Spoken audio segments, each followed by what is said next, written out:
Hi, my name is Sharon. Many years ago, I used to blog under the pseudonym Chloe Jeffries at a blog called Chloe of the Mountain.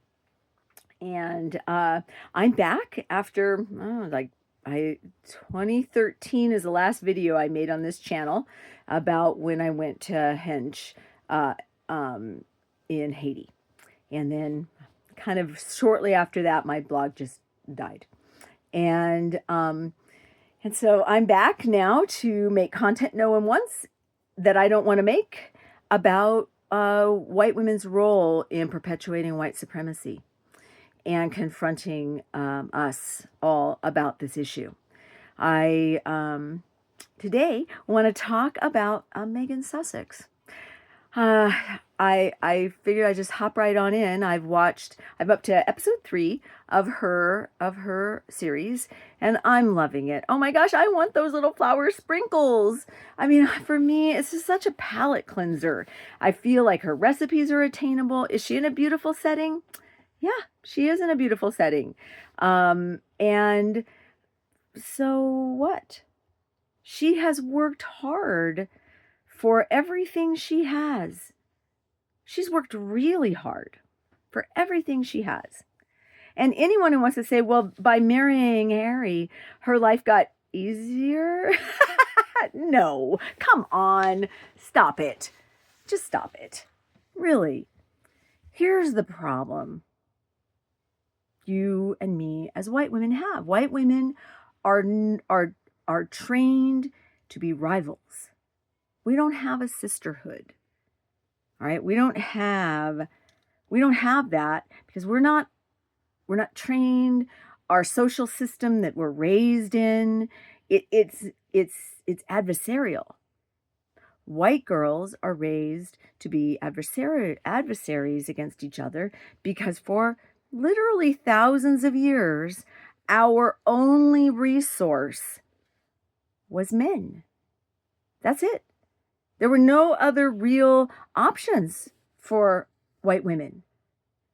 And I mean, we could just globalize this, but this show is for white women to white women, okay?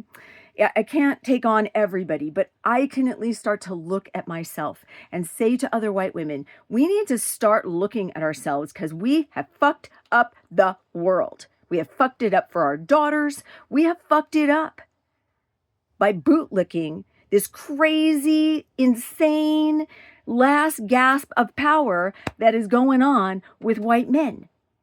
And we're enabling it. And until we stop enabling it, it's going to get worse and worse and worse.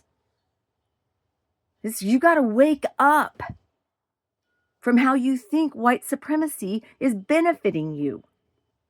It's not. It's a tool being used to impoverish you. Anyway, I digress. Meghan Sussex is a successful woman. She's worked hard. She has 2 degrees. I mean, she's worked really hard. You can't take that away from her. But see, that doesn't matter to white women. Because white women don't rejoice in the success of other white women either. Okay? I mean, yeah, they watch Martha Stewart, but you didn't see anybody really supporting Martha Stewart. It's like a begrudging admiration that we have for other successful white women. But it's not a real rejoicing. You want to see rejoicing in the success of somebody? You need to watch some Black content creators and their joy and rejoicing at the success of this woman. White women, we don't have anything even close to that on any sort of level. And so Meghan Sussex, I mean, that makes it, I guess, even worse for us because there's like a type of helplessness that's trained into us, right? It's a weird thing, and I'm sure I'm not going to touch it even closely yet, but I want to there's like a helplessness that's within us, that I see so much. And women throughout my work with other women have, tell me their problems. People just do tell me their secret problems. They can't help themselves. It's not my fault. I'm an INFJ. Go research it. They just can't help themselves. They tell me their deepest secrets. And then they stay stuck. White women stay stuck for some reason. And if you don't stay stuck, they're mad at you. You're like you owed them to stay overweight with them. You owed them to have this alcohol problem with them. You owed them to stay single or to stay married. If you're at a top, you're bonded over your disastrous marriages. See, white women bond over their wound. And then they have to keep that wound to have that bond. And so all the kind of bonding that white women do is toxic. It's either a competition, so it's like fake. And that was like the blogging world where it's like, oh, yes, you're the greatest. Oh, ha. And these women would fucking stab you in the back and did. All right, it's a hate dripping off of every, oh my God. It's so feral. There's a feralness in white women with each other. And so it's either we pretend to, like their success because we want it to rub off on us in some weird way, but, all just waiting for our moment to pull ahead. And this goes beyond just normal competition. It's a toxic need for other people to stay wounded and to stay stuck with us like we are, that excuses our own stuckness, justifies and validates the fact that everybody's stuck. If somebody gets free, then that is a betrayal. You have to stay stuck with me. And, for Meghan to walk onto the scene, meet the most eligible bachelor on the planet, bar none, and walk off with him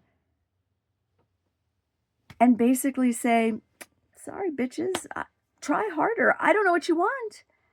Her success isn't about you. But you're taking it personally because it shows,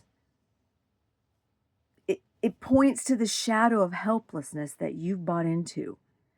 Because on some level, you have bought into this idea that white men are your resource.